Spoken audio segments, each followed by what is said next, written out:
He's answering your questions. And some patriotic construction workers are taking over the internet. We'll tell you why and have their story. This is News Center now.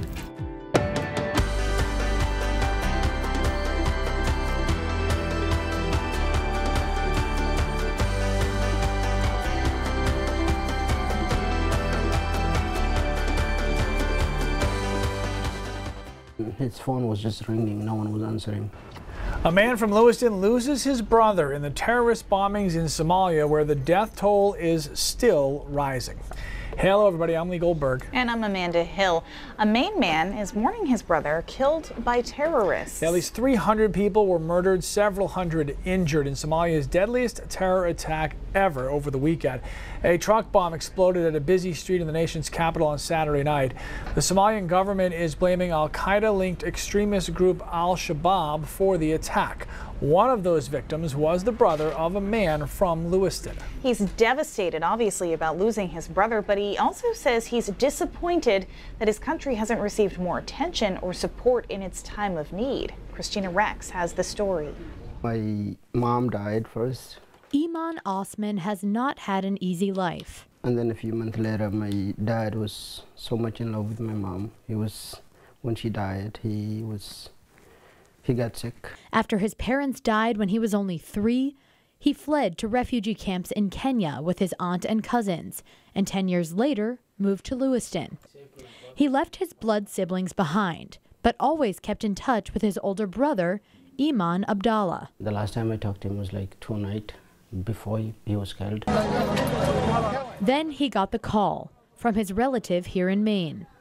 Do you know Iman was killed? And I was like, what are you talking about? And he said, your brother died. His brother, who had a wife, 8 children, and a 9th on the way, was killed in the deadly attacks in Mogadishu.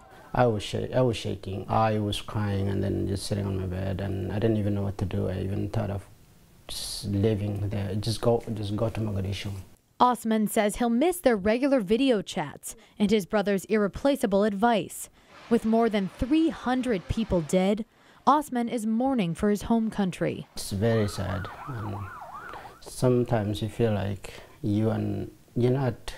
aren't you part of aren't you a human being? Why and other people not feeling the pain you're going through and how his country is suffering. His country is suffering, and so is his family. Now Osman will have to send money regularly to provide for his brother's wife and his kids overseas. In Lewiston, Christina Rex, News Center. As families hold funerals for the deceased, dozens are still missing. The rescue efforts are underway. Many of the injured are being flown to Turkey to get some medical treatment. A Maine dentist will have to shell out more than $250,000 in malpractice settlements. A jury found Dr. Jan Kipax was negligent in 2011 when a patient suffered from a massive infection after a tooth removal. This civil lawsuit happened right as Dr. Kipax is also in the middle of a review by the Maine Dental Board. Other patients accused the Lewiston practice of failing to treat extreme pain and even removing the wrong teeth. That hearing began a few weeks ago. The man who won yesterday's settlement against Kipax, Stephen Darnell, is not part of those proceedings. But his lawyer says he hopes the board comes to the same conclusion as the jury. I'm hoping that when Dr. Kipax goes to the dental board that he just mans up, accepts responsibility, takes his punishment, and stops practicing in the state of Maine. The dental board hearing about Kipax's future will continue through mid-November. All right, before we get to first weather, we need you to log on to our Facebook Live right now. Post your questions for this guy, Senate President Mike Thibodeau, the latest politician to announce his run for governor. He is in our studio right this second, waiting to answer your questions. Okay, meanwhile, Keith Carson outside right now. Where he belongs. He's Keith, very camera shy, isn't he, Mike? Yeah. That was his move. You got to have a move, right? I don't have any moves. But I have weather, so that's something. It was cool this morning and staying cool throughout the day. 53 in Portland, 51 in Rockland. Actually a little bit warmer in Weld at 54. Temperatures obviously going to drop relatively quickly tonight, but it will be on the order of 10 degrees warmer tonight than it was last night. So 43 in Portland, 45 in Bar Harbor, around 32 or so in Berlin should do it. I don't think we'll see too many 20s around where we saw quite a few of them last evening. Nice and clear with just a few clouds into the mountains here. Most of tonight will be mostly clear. That does allow the radiational cooling to kind of take over. So there are the residual clouds overnight over northern Maine. Most of us are sunny by tomorrow morning, and basically from start to finish on Wednesday we should be sunny and about 10 degrees warmer than we were today. So a lot of us will end up 65 to 68 degrees by the afternoon. Keep in mind, daylight hours getting less and less. You're going to spend a lot of the day in the 50s, even though we end up with a high temperature in the 60s. And then sunny again on Thursday. This time we'll try to push into the low 70s for highs. Guys, a huge ridge of high pressure moving in for the weekend, so I think you're going to like what that does for the weekend forecast, Amanda. All right, thanks, Keith. We're joined now by Senate President Mike Thibodeau, who's now part of the race to be Maine's next governor. Thanks so much for joining us. Amanda, it's great to be on. Okay, so you are a Republican. You're joining a long list right now, and you're kind of facing off against some other big names like Mary Mayhew, Sean Moody. What is it about what you're bringing to the table that people should know? Sure. Well, look, I think I'm the only candidate that has both business experience. I've run a small business, been part of a family business that grew when I was in high school and graduated high school. We grew our family business from 1 employee to over 200 employees before we sold it in 2007. I think that's key because I clearly understand the impacts of the public policy we pass in Augusta and how it impacts Maine's job creators. I also have a record of accomplishments at the State House in Augusta. I don't know of any other candidate that has both of them aspects. I think it's vitally important that we have somebody that knows how to get things done at the State House at the same time. What are you most proud of getting done in the State House? So look, you know, I think that we've passed some very contentious budgets. Last time when many people from even the business community said that we wouldn't repeal a devastating 3% income tax increase on Maine small businesses. Yet I was clear with the Speaker and everybody else that there was just no pathway forward without repealing that devastating tax, all the while honoring the spirit of what the voters passed in increasing funding to K-12 education, the largest increase in our state's history. I'm very proud of that fact. Okay, this is a question we get all the time when we talk to gubernatorial candidates. Right. What can you do to help mental health and even the drug crisis? Right. Look, we all know that the drug crisis is probably one of the, the premier or worst things that has happened to our state. You know, when the governor needed or came to the legislature and said he wanted additional DEA agents. I can remember clearly speaking with his deputy chief of staff and saying, Governor, I'm going to go and find a way to get you them 10 additional agents. It was something that I felt strongly about, something he felt strongly about, and all the while we were able to put additional resources towards rehab beds and making sure, detox beds rather, in northern Maine. That was an important piece of legislation. I was the sponsor of it. I'm proud of getting that done. We need to continue to commit resources because it is devastating Maine's families. We need to do more. We're looking for answers, just like many other states throughout the country. Okay, really quickly, Bonnie wants to know what new ideas you have for the great state. You know, it isn't that you have to have brand new ideas. It's that you have to be able to execute. You have to know how to work with people to get them done.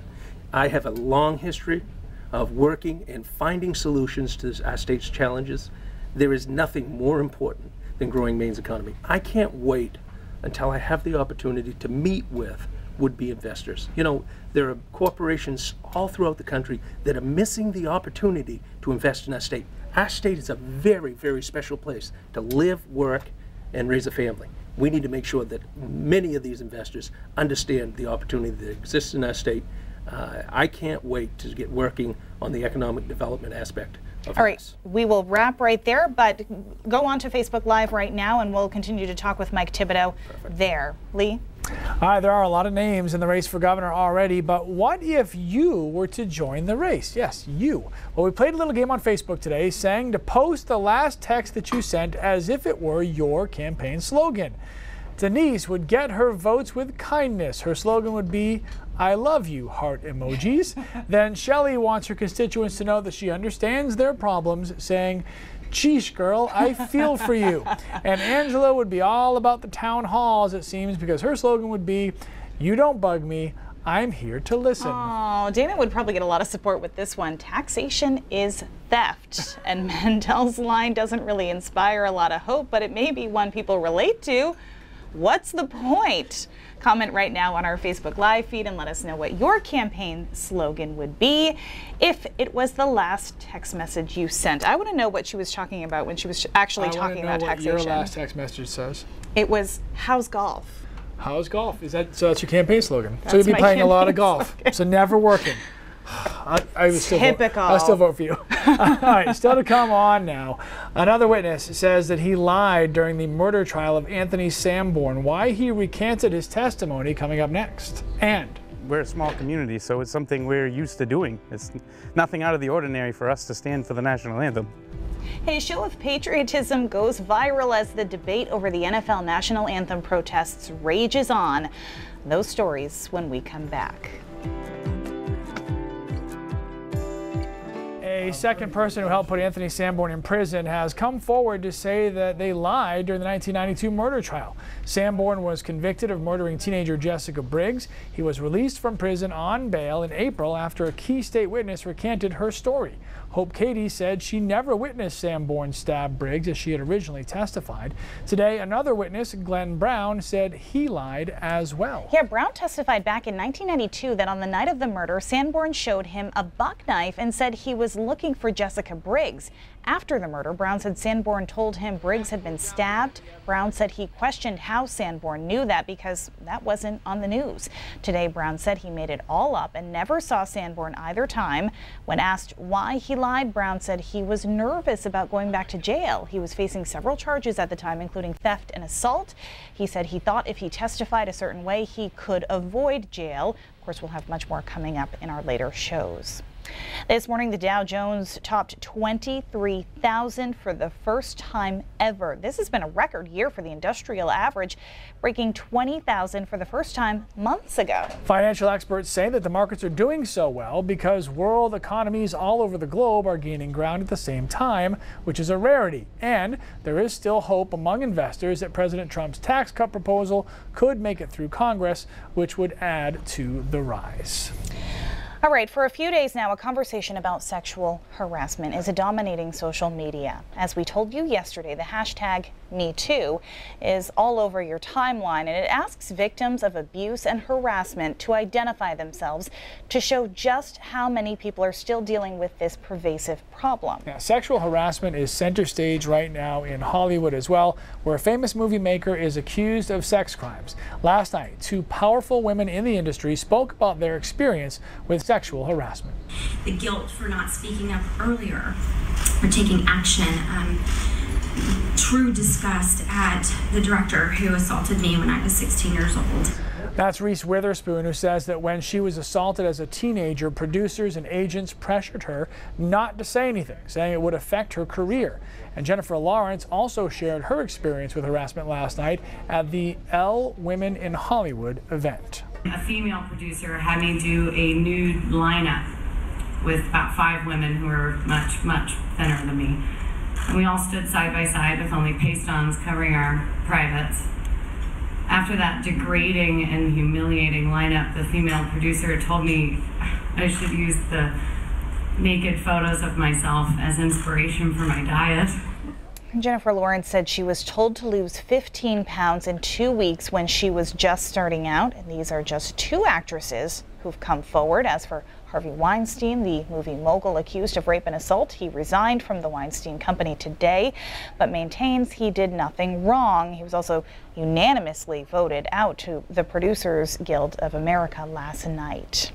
All right, some good news. It's getting a lot of love on social media. These roofers stopped their work to stand for the national anthem. Meanwhile, NFL owners discuss the ongoing protests by players.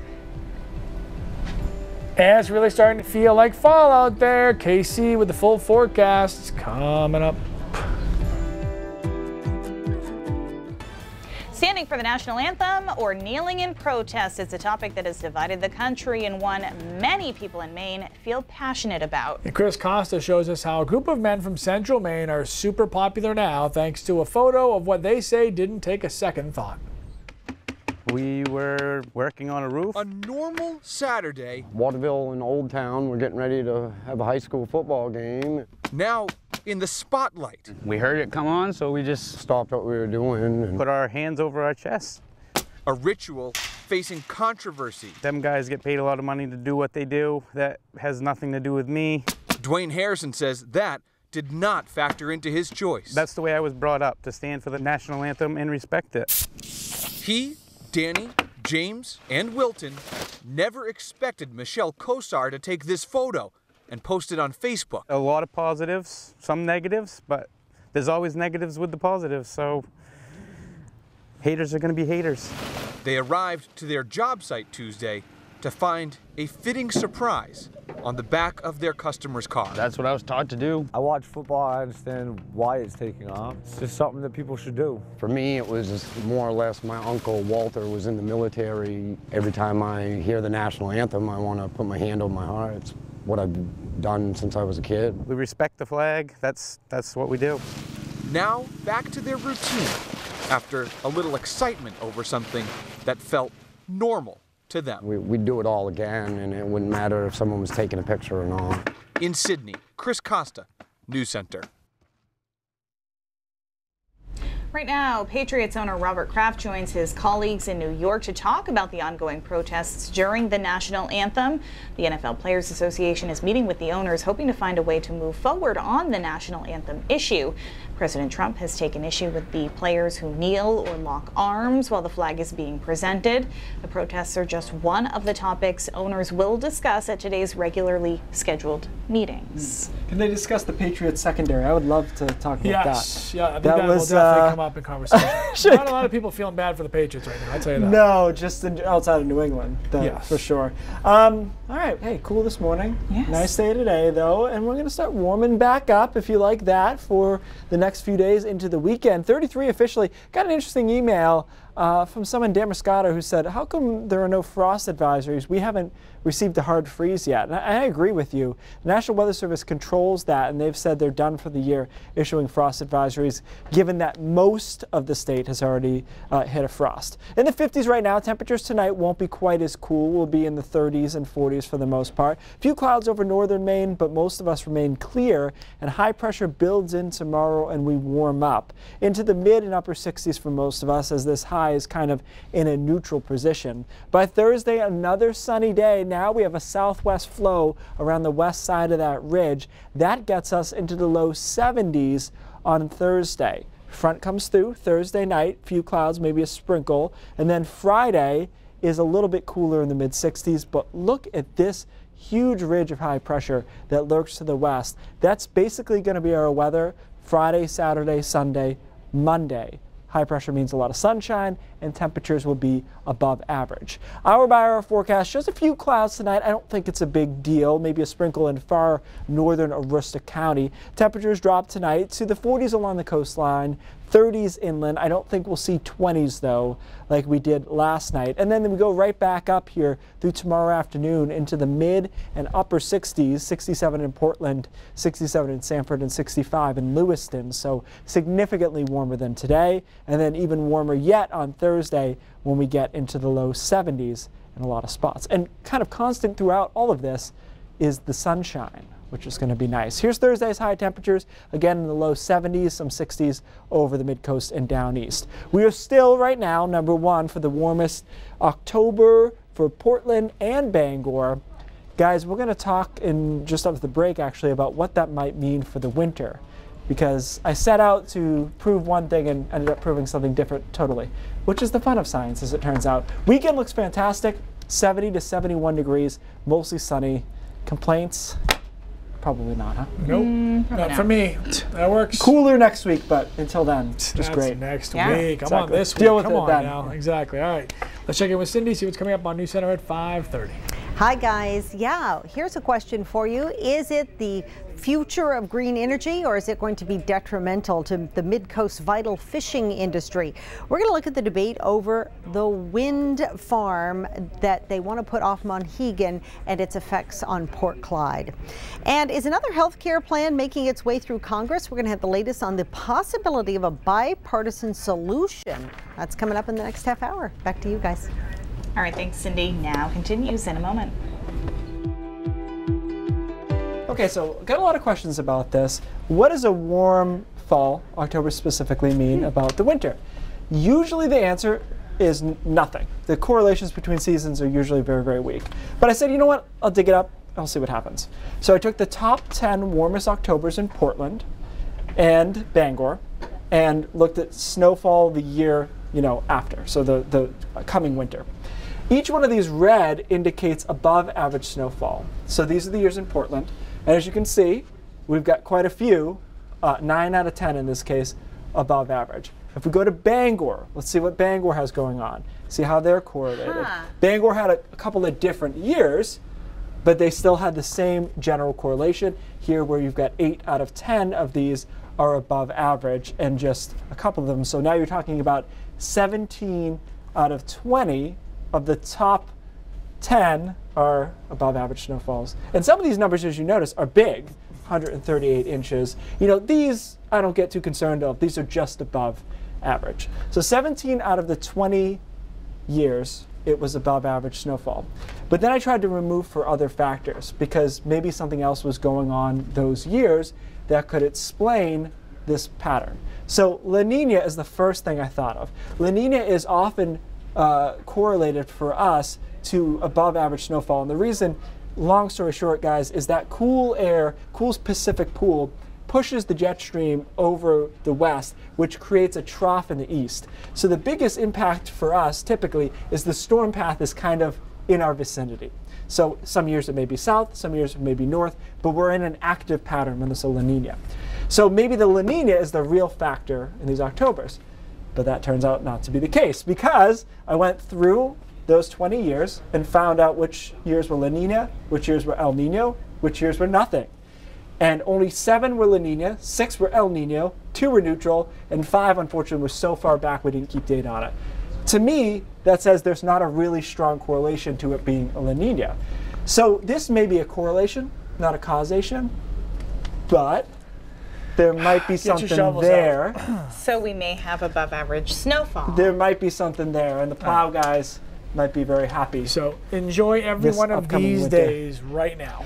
Looks great this weekend. Did you see that? Get outside. Fantastic. What'd you call that? He said at 5:30 starts right now.